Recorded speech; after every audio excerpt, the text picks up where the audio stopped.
Hello, friends, and welcome back to Malicious Compliance Stories. Let's start today's video with a story about a dad who ruled the family's phone plan like a tyrant. But before we begin, best way to support our channel is to leave comments, like, and subscribe with the turned-on bell so you don't miss the new video every single day. Here we go.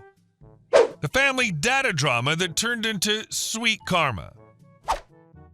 Background: I was on a family phone plan with my folks well into adulthood. My dad treated that plan like it was his personal kingdom.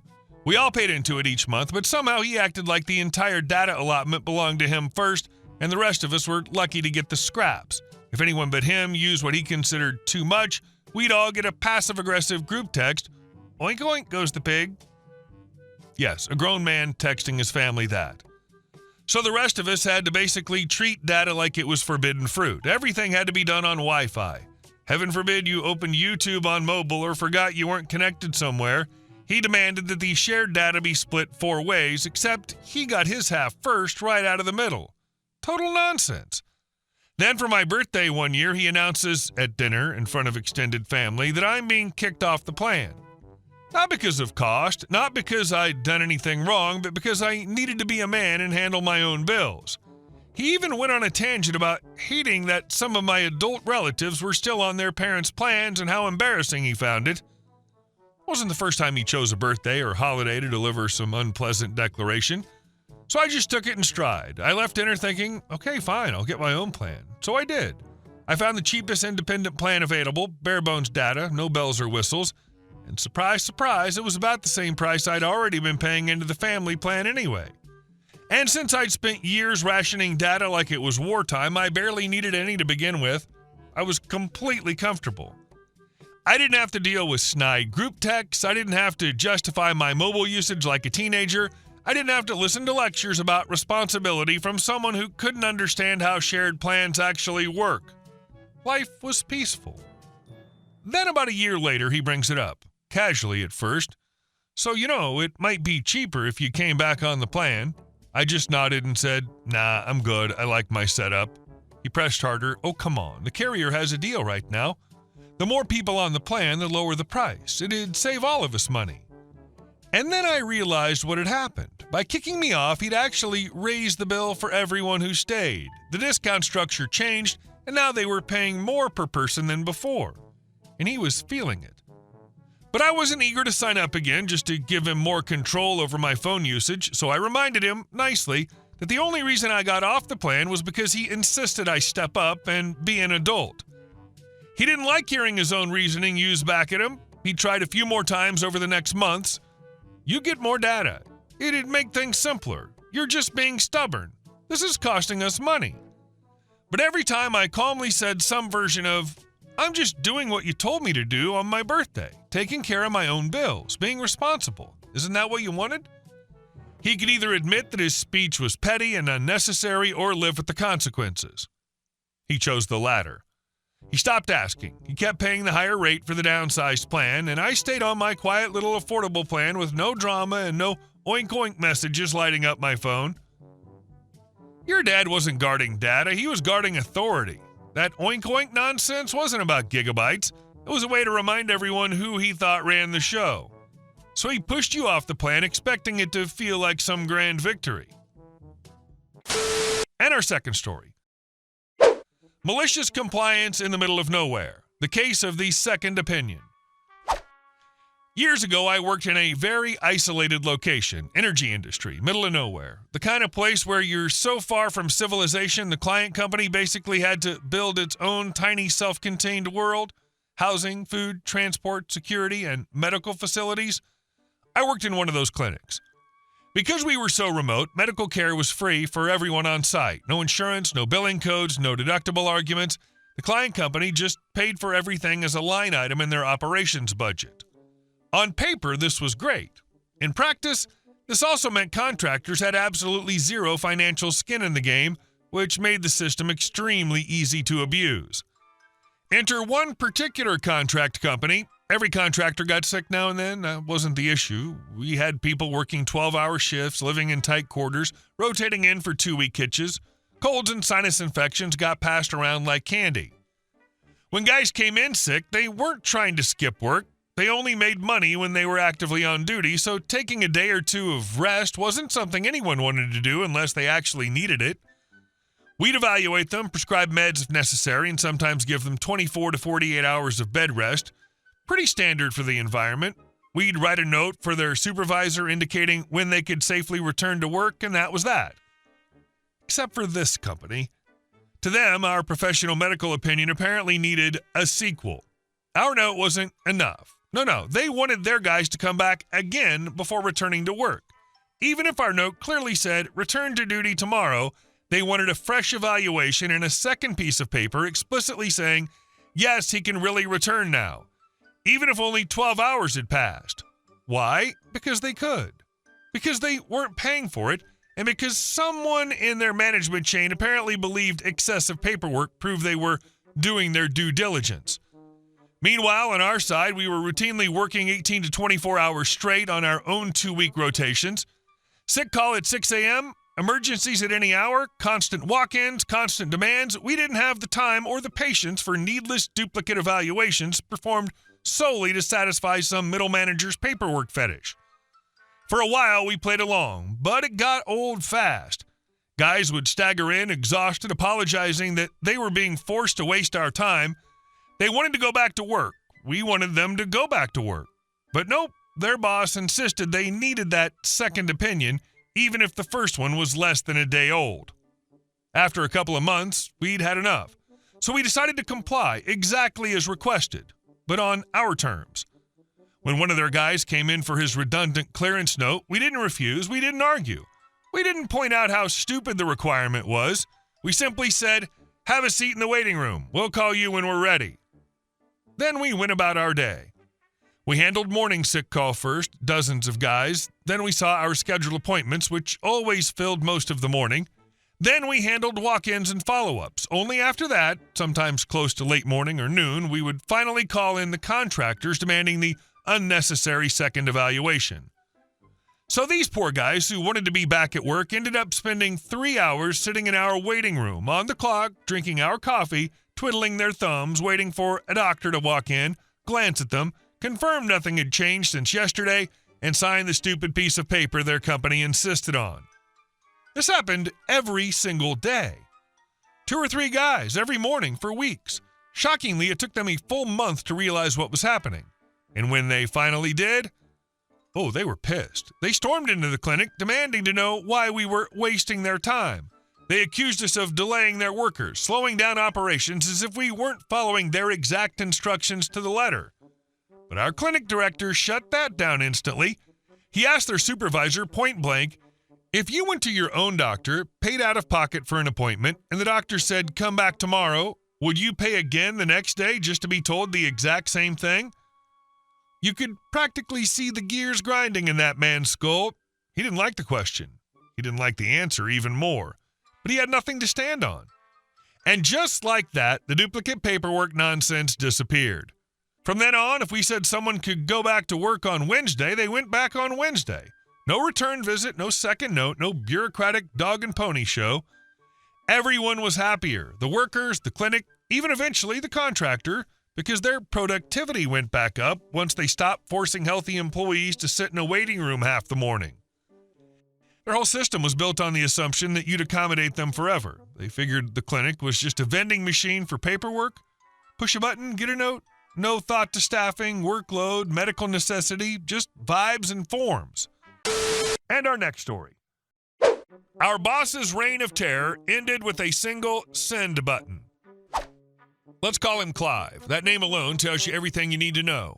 My former boss had mastered that special brand of condescending smugness where he'd insult you and act like he was doing you a favor for it. He especially liked talking down to the women in our department, slow, exaggerated instructions. Are you sure you understand that? Every 5 minutes, and that awful little eyebrow raise he did when he thought someone was too emotional to handle criticism. And of course he screamed. Didn't matter if someone made a real mistake or if the universe simply existed wrong that day. He'd bellow at us in the middle of the office like some kind of angry walrus in a dress shirt. The final straw, he ordered me to cancel my older sister's birthday dinner so I could come in on a day I'd booked off months ago. Me: Clive, I already arranged for someone to cover. Clive: I don't care. Be an adult. Your little social plans aren't my concern. Oh, okay, my bad. Clearly he believed the company orbit revolves around his butt. The thing is, nobody liked him. Not one person in our department of 10, and that's when an idea sparked. If Clive wanted to run the place like a dictatorship, fine. But dictators fall when the crowd unites. So we began phase 1.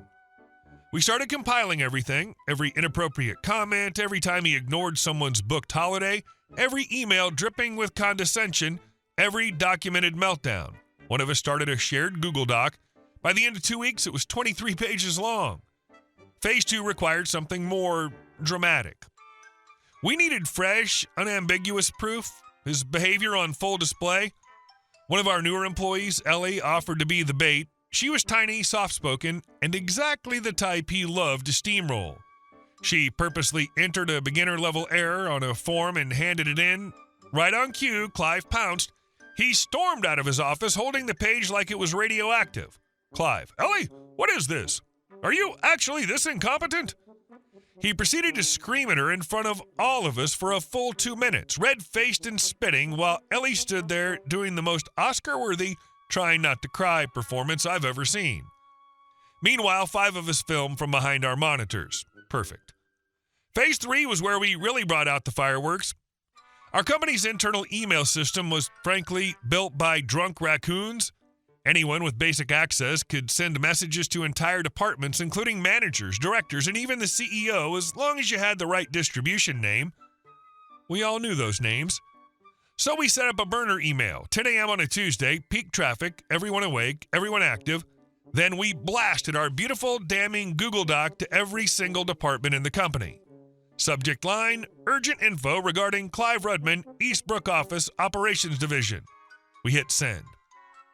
You could practically hear the explosion from Clive's office. His phone rang nonstop. People were emailing him, messaging him, apparently even stopping by in person.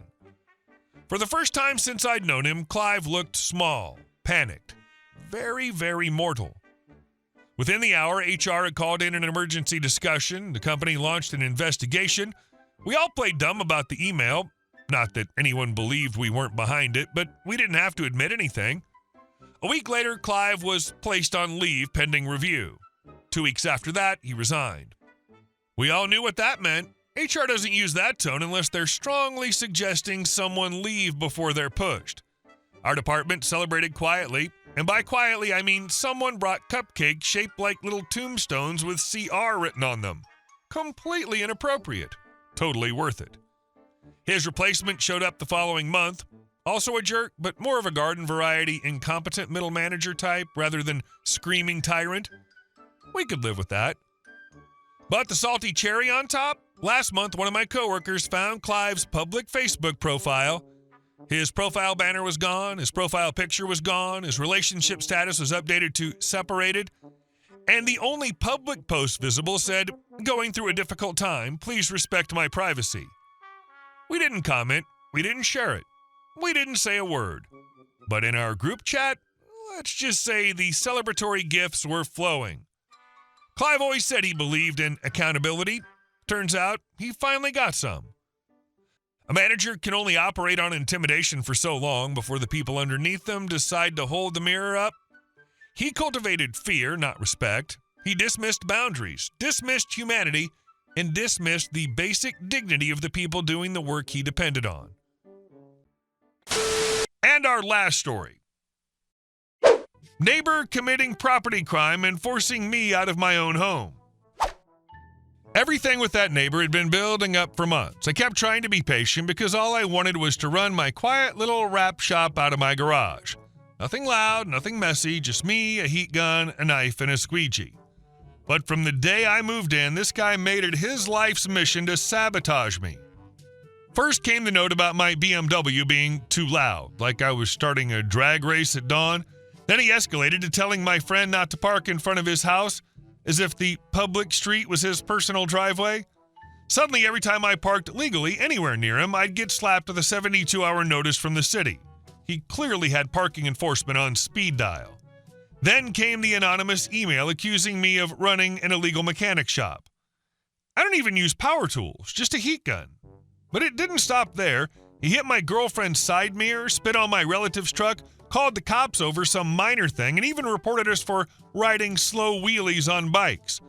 Like we were living under some HOA dictatorship.